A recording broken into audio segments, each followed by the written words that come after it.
అందరికీ నా హృదయపూర్వకమైన వందనములు. స్త్రీల మీటింగ్. ఈరోజు శారా గురించి, అబ్రహాము శారముల గురించి మనము చూసుకున్నాము.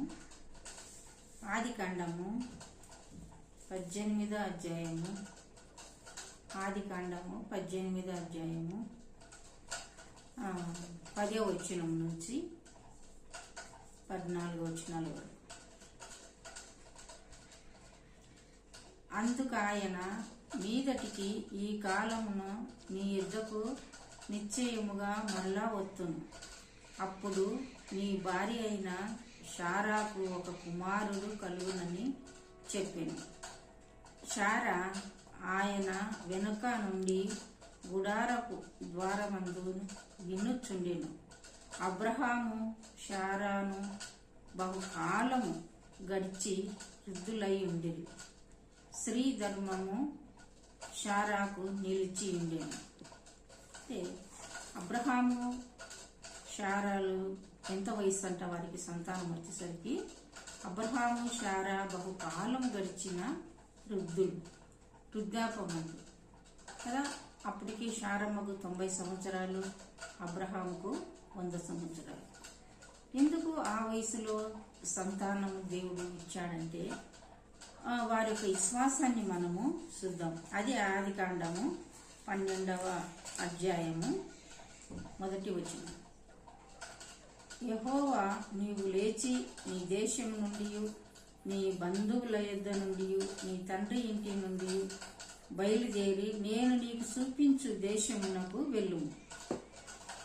అబ్రహాము మామూలుగా దేవుని తెలియకముందు యెహోవా దేవుడు అబ్రహాముకు ప్రత్యక్షమై ఇలాగంటున్నాడు, నువ్వు లేచి నీ తండ్రి ఇంటి నుండి, నీ బంధువుల ఇంటి నుండి నేను చూపించు దేశంకు వెళ్ళమన్నాడు.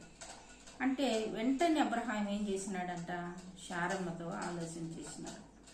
శారమ్మతో ఆలోచన చేస్తే భర్త మాటకు లోబడి అబ్రహాము, శారా, పనివారు వారంతా ఎక్కడ దేవుడు చూపించినాడో ఆ దేశమునకు వాళ్ళు వెళుతున్నారు. వెళుతూ ప్రయాణంలో శారమ్మకు అనేకమైన శోధనలు, నిందలు, అవమానాలు, చివరికి తను ఇంకొకరికి భారీగా చేసుకోవడానికి అట్లాంటి పరిస్థితులు ఎదురైనప్పటికీ శారా ఏమాత్రం విశ్వాసము వదలలేదండి. ఇందుకు యెహోవా దేవుడు శారమ్మతో మాట్లాడలేదండి. ఎవరితో మాట్లాడినాడు? అబ్రహాముతో మాట్లాడినాడు.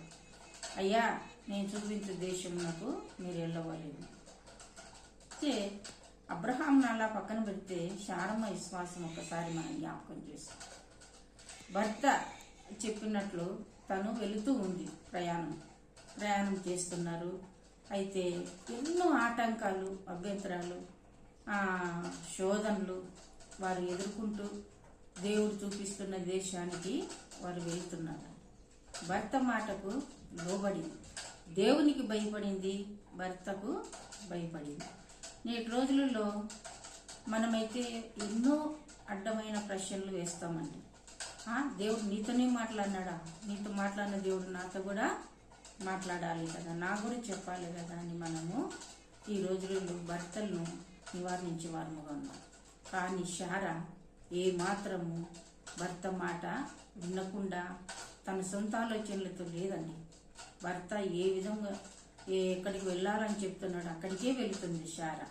అందుకే ఇప్పుడు ఏ వయసులంట 90 సంవత్సరాలలో శారాకు కుమారుడు పుడతాడని చెప్తున్నాడు.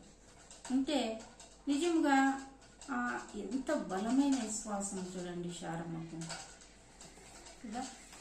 ఆ బలమైన విశ్వాసంతో ఎప్పుడంట నిండు వృద్ధాప్రమందు కుమారుని కనిందండి. నిండు వృద్ధురాలు అంటే స్త్రీ ధర్మం కూడా నిలిచిపోయింది. ఆ వయసులో కుమారుణ్ణి కనింది. అంతేకాదండి, శారమ్మకు సంతానము చరిత్రలో నిలిచిపోయింది. అబ్రహాముకు ఇస్సాకు పుట్టాడు, ఇస్సాకుకు యాకోబు పుట్టాడు. యెహోవా దేవుడు ఏమంటున్నాడంటే, నేను అబ్రహాము దేవుడను, ఇస్సాకు దేవుడను, యాకోబు దేవుడు.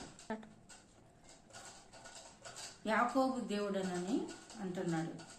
అయితే ఆమె విశ్వాసం ద్వారా 3 తరాల వరకు వారి వారి పిల్లలతో దేవుడు మాట్లాడుతూ వచ్చాడు.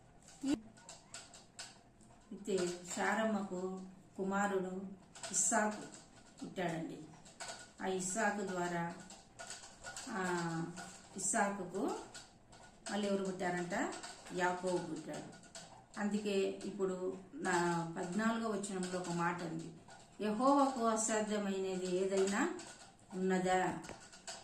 దేవునికి అసాధ్యమైనది ఏది లేదండి.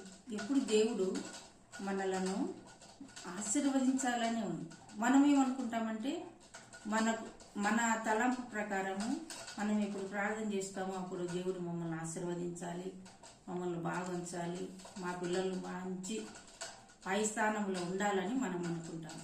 కానీ భక్తులు స్త్రీలు ఇప్పటికి 4వ స్త్రీ వారు ఏ వయసులో వారికి సంతానమైంది, ఏ వయసులో ఆశీర్వదించబడి ఆ వయసు వచ్చేంత వరకు వారు దేవునిలో నమ్మకంగా ఉన్నారండి. నిజంగా నీ జీవితం జ్ఞాపకం చేసుకుంటే చివరి వరకు మన విశ్వాసాన్ని కాపాడుకోవాలి. ఆమేన్.